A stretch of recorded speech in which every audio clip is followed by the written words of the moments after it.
today.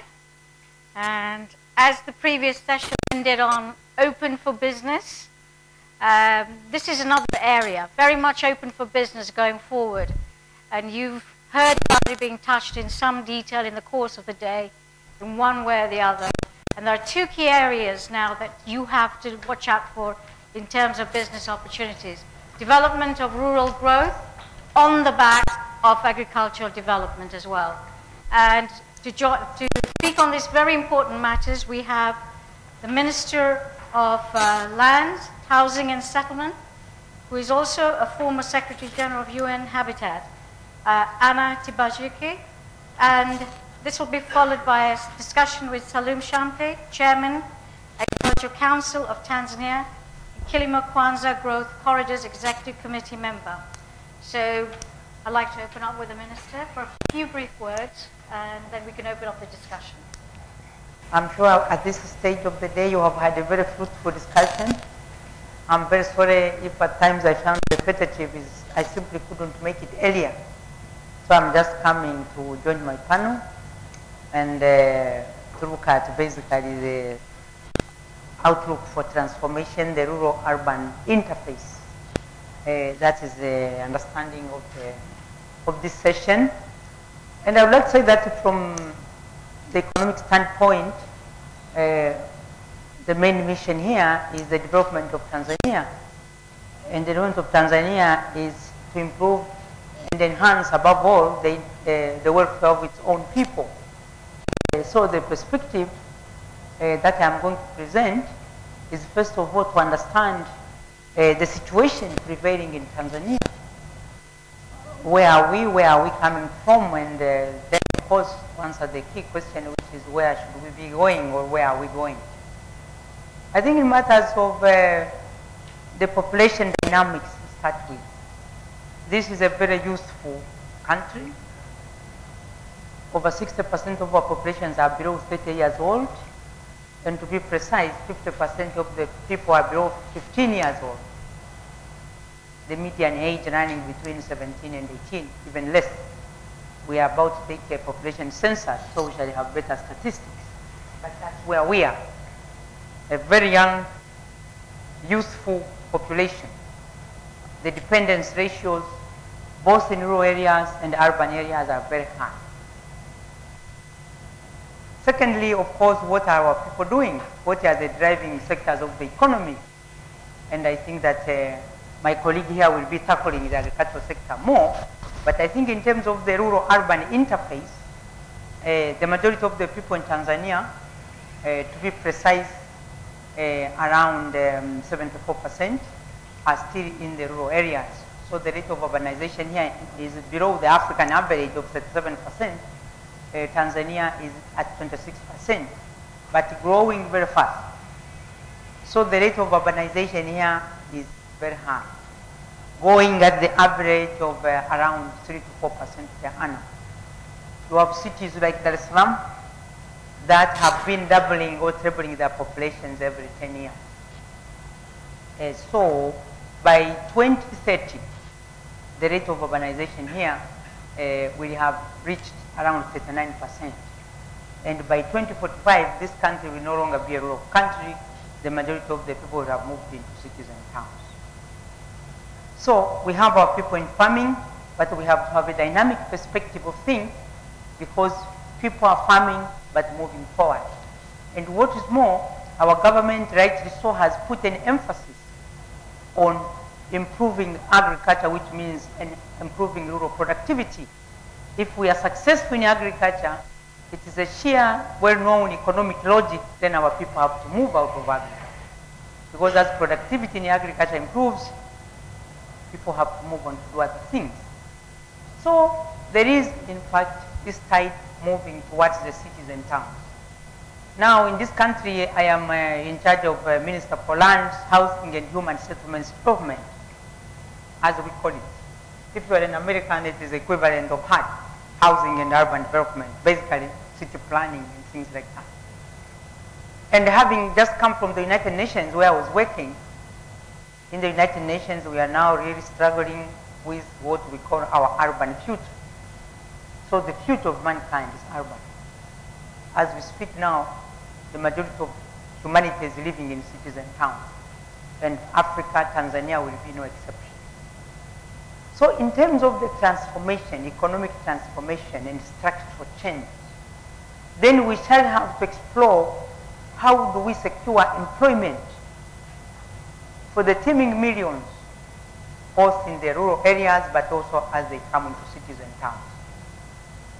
I'm afraid to say that when it comes to urban employment, we are not doing well at all. The majority of the people in cities and towns are either outright unemployed or partially employed. So there is a challenge of employment. And this challenge is also actually a governance or stability challenge, because as I have already said, we have youthful populations. So the patience ratios are quite low. These are people who want things to be sorted out quickly, fast, and how the government fixes is its own business. So we really have a challenge of urban sustainability. At the moment, this country, like the rest of Africa, has an unprecedented rate of rapid and chaotic urbanization, with the majority of the people living in informal settlements and slums, without access to safe drinking water, to sanitation, to basic services, overcrowded, no really adequate shelter, and things of that nature.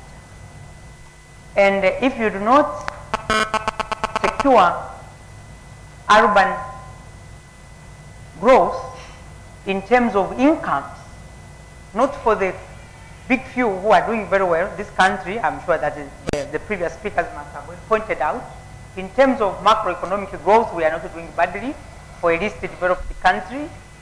Given the global recession environment in which we have been performing, this country has been doing very well. But I'm afraid there is no evidence that this growth has been trickling down to the majority of our people, both in the cities but also in the rural areas. And this then becomes a major challenge for government, and I think for its cooperating partners, including the private sector. Because really, if you don't balance what we call, therefore, economy, we have to balance the economy both in the rural and urban areas, not forgetting what must have already been discussed by my colleagues, the environment, so there is an ecological aspect of things, but then the equity. So I would like to say that for economists, basically these are the three pillars of any debate for it to be worthwhile that could be undertaken in Tanzania. How do we secure a balance between economy, ecology, and equity? Because if we lose any of those dimensions, the future might not be so sustainable. Even parts of Africa which we thought were doing well, at least in areas of economy, you have seen the events in Northern Africa and some parts of the Arab world, not very far away from us. Now, as Minister for Lands, I have a challenge. How do I secure an equitable land policy that will balance the interests of all parties, both now, also tomorrow? So you have a sizable number of the youth who are basically landless. They are not able to farm, and when they come to the cities, they can't find a job. If I do not prevail over such a situation, then definitely I know that the future is not sustainable. Now, but having said this, of course, this is a huge country, almost 950,000 square kilometers of land, almost 94 million hectares of land. And of that, most of which is actually unutilized, but the potential for the land is high. But without requisite capital investments on that land, you might not be able to get much out of it. And given the population dynamics that I talked about, it is also true that there is quite a considerable amount of environmental deterioration in the countryside. We have our traditional occupations here, to which I invite economists to discuss. If you look at traditional pastoralism, questions might be asked, whether it is still a feasible, possible alternative in a situation where you have very rapid population pressure, complicated by climate change and environmental changes. So what is happening in the countryside? Right now, although this is a huge country, we are being faced with serious land shortages. You can call them artificial, but in the absence of improved technology, land is already becoming a very scarce commodity. So you have a lot of conflicts between cultivators on the one hand and livestock keepers on another.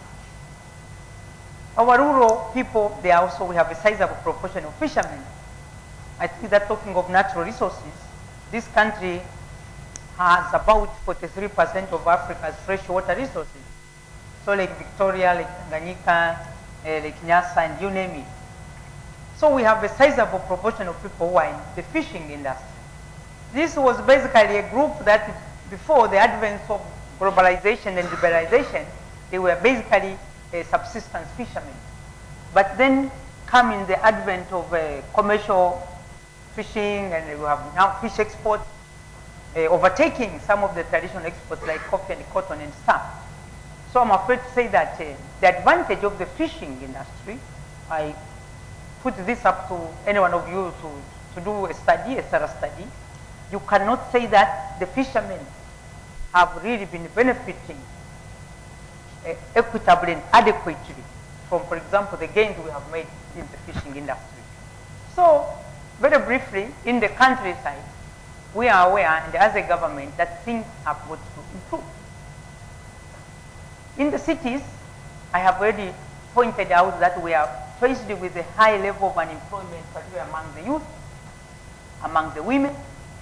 You know very well that in the so-called lost decades, the 80s and the 70s, and open door policies, our local industries could not compete, they could not survive. A good number of them were, for practical purposes, wiped out.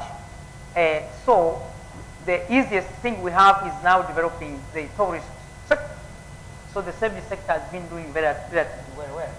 But that will also require investment to provide labor to the young people, to the women who are also moving into cities just as the men have been doing. So I would like to say that for me, in terms of economic transformation and structural change, that we shall need a paradigm shift.